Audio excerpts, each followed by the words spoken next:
تو قرآن نے ہمیں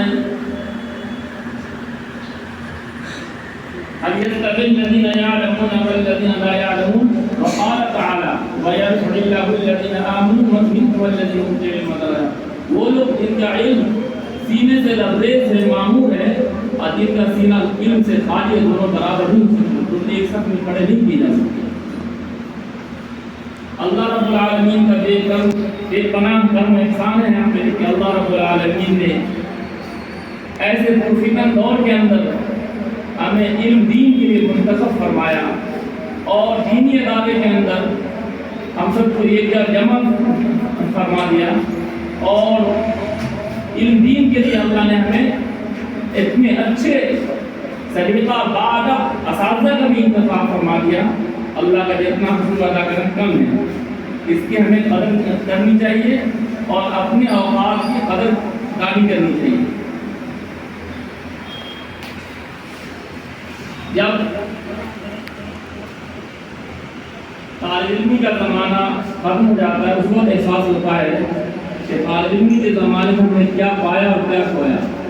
ابھی طالب علمی کے زمانے میں ہمیں اس اوقات کی قدر کا احساس نہیں ہوتا.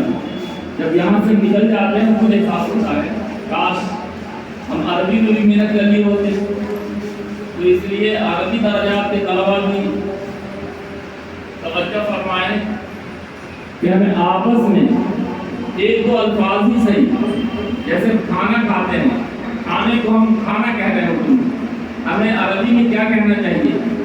سونے کو ہم اردو میں سونا کہتے ہیں، جاگنے کو جاگنا کہتے ہیں. اس طریقے ہر الفاظ کو عربی میں ہمیں خاص کرنا ہے ساتھ میں، تاکہ ابھی سے ہماری ابتدائی تعلیم پریکٹس کی رہے گی تو آنے والے وقت میں انشاءاللہ ہم اچھے فصیح اور بلیغ انداز سے عربی استعمال کر سکتے ہیں، کریں گے انشاءاللہ.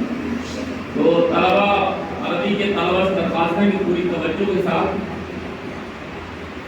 اس کو عربی پہ محنت کریں اور اپنے اوقات کی قدردانی کریں.